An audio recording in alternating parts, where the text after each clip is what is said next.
Welcome to the Parsha Perspective. Each week, we will delve deep in a weekly Torah portion to find a practical and insightful way to enhance your daily life.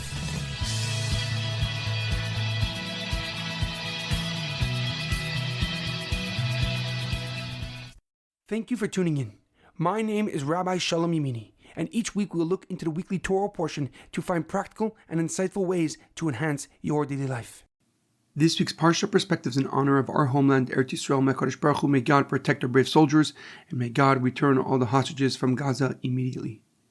This week's Parsha Perspective is in honor of the Refuah Shlema of Henna Bas Yitta Gittel. May all those who need to experience have a speedy and complete recovery.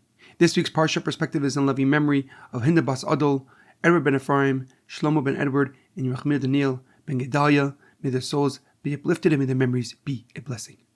This week's Torah portion is Parshas Behaalosecha, embracing the mission.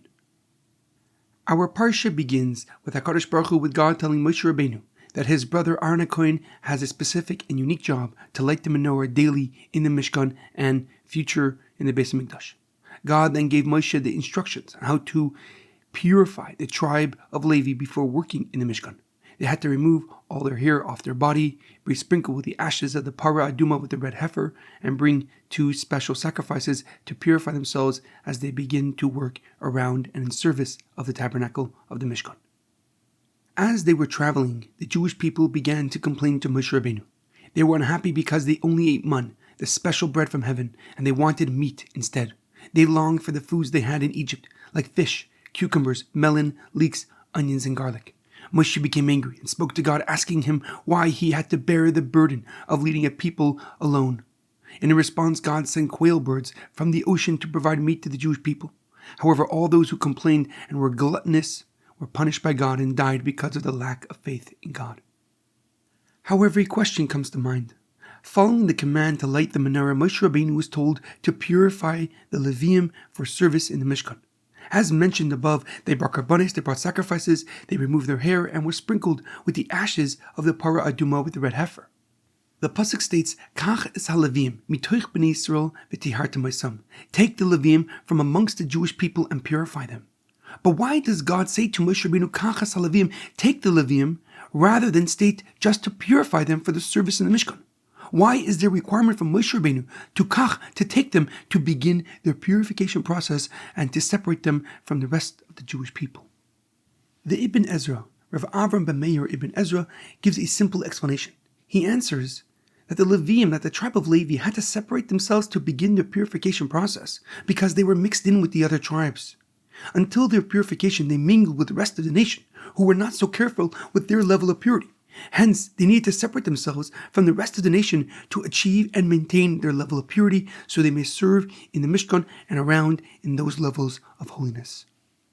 However, the Rabbeinu Bachai of Bachya ben Asher, a leading Torah scholar from the 14th century, gives a deeper and more profound explanation. He writes that the Leviim's purification follows the command to light the menorah to solidify the rest of the tribe of Levi, the Leviim's place in the Mishkan and in the Beis Hamikdash. Most of Sefer Vayikra, the 3rd book in the Torah, is about sacred service that only the Kohanim, only the priests, were able to perform in the Mishkan and in the Beis Hamikdash. Hence, God instructs Moshe Rabbeinu to elevate, to uplift, to instruct the Leviim who felt like they were being overlooked to purify themselves and get ready for their service in the Mishkan and in the future in the Beis Hamikdash. Since the Jewish enslavement began in Egypt, the tribe of Levi knew that they were preordained for God's divine service. They were designated as God's ambassadors and not enslaved like the rest of the nation. Yet the normal Levi, his assignment was not detailed or elaborated on, as the focus was on the Kohen's work.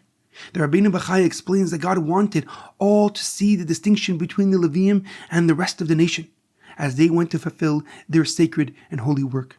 They were sanctified and anointed to be the nation's representatives for God's home here on earth.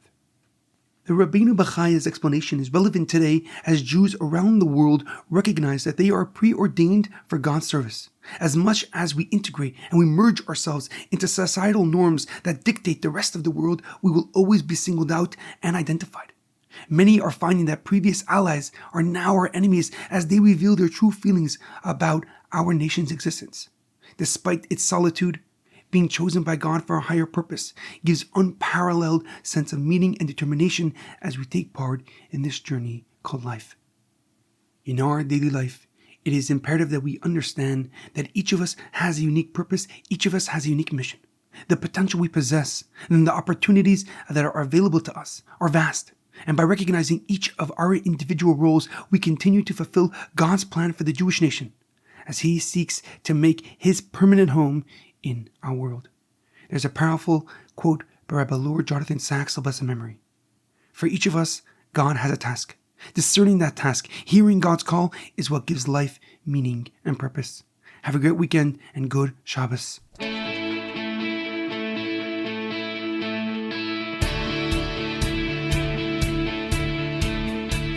Thank you for tuning in to the Parsha Perspective. Check out our website, theparshaperspective.com. Send thoughts and comments to theparshaperspective@gmail.com. Till next time, thanks for listening.